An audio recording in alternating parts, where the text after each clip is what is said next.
Well, good evening and welcome to Tucker Carlson Tonight. The Attorney General, Jeff Sessions, spent 5 hours on Capitol Hill today talking about Russia and its alleged influence on Donald Trump's presidential campaign.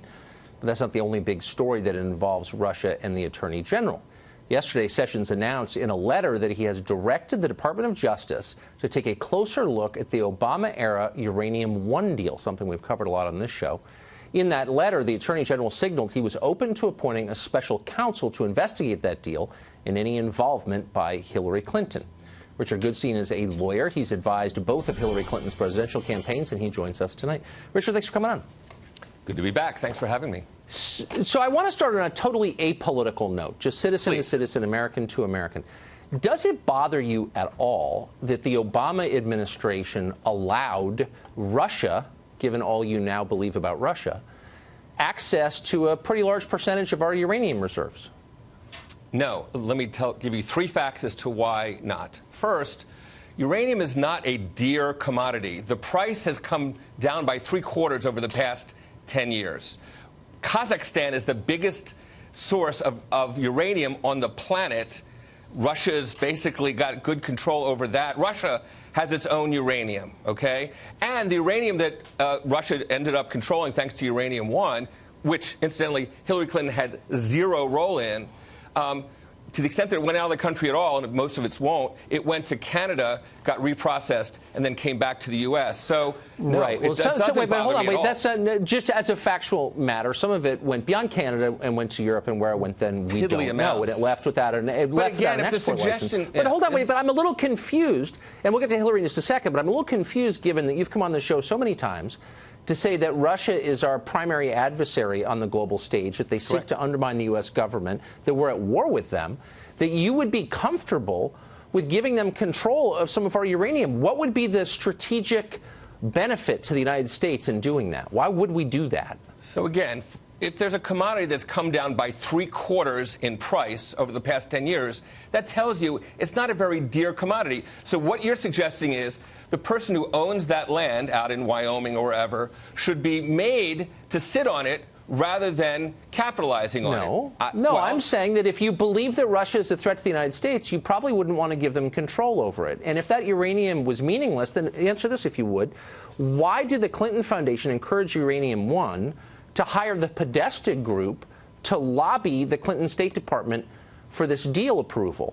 If it was not a big deal, why would they go to the trouble of hiring the brother of Hillary's campaign manager to lobby for the deal? I'm confused. Yeah, you'll have to ask them. I have no idea. Because of the fact that Hillary Clinton had no role herself, and because under CFIUS, the Committee for the Foreign Investment in the United States, yes, I know what it is. There's 9 agencies, right?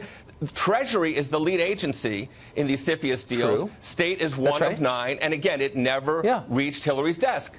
So you have to ask them why. But I wonder why. Wait, but hold on. No, but I'm a little bit confused because we know from the last campaign that Hillary Clinton was the most successful and best informed Secretary of State in the history of this republic. Given that, that's true. Why wouldn't she be involved in the transfer of ownership of an essential natural resource like uranium to our primary geopolitical adversary? Why wouldn't she be involved in the details of that? What was she doing?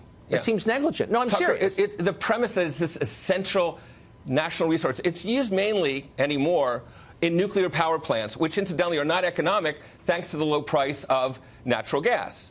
So it's that's the problem with this. But if that was so, but hold on. But wait a second. If that's true, then why was the Russian government so anxious to get this done that they hired the Podesta Group in order to lobby Hillary? What do you know that they didn't know? No. Why would they spend that money trying to lobby her if it was not a big deal and she had no role? We know that the Russian economy is in the tank, right?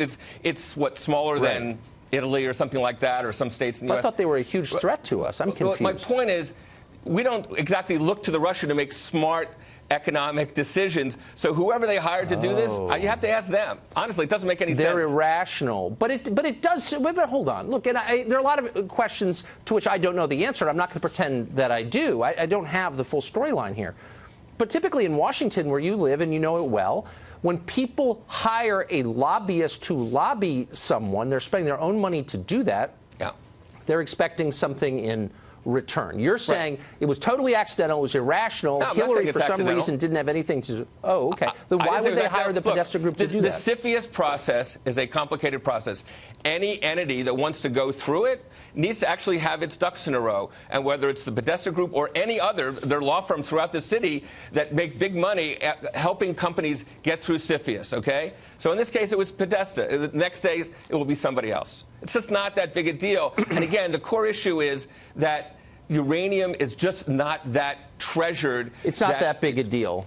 Would you recommend handing over more of our uranium supplies to the Russian government? Do you think? Would you feel comfortable if the Trump administration signed off on a deal like this? We're allowing the country that's seeking our destruction to have control of some of our uranium.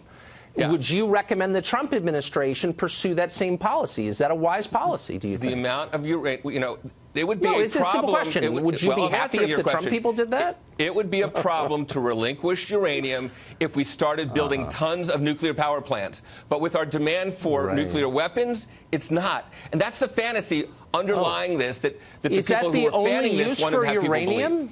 Really? I'm wondering, I mean, I can't really tell. On some topics, you seem to think Russia is a disorganized, impoverished state that poses no threat to us. And on others, they're a supervillain that, quote, hacked our election. So the only thing it's got going for it is its villainy, right? That's the only thing. Its economy is not strong.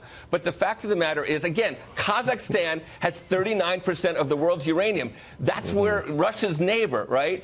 Russians have control over that.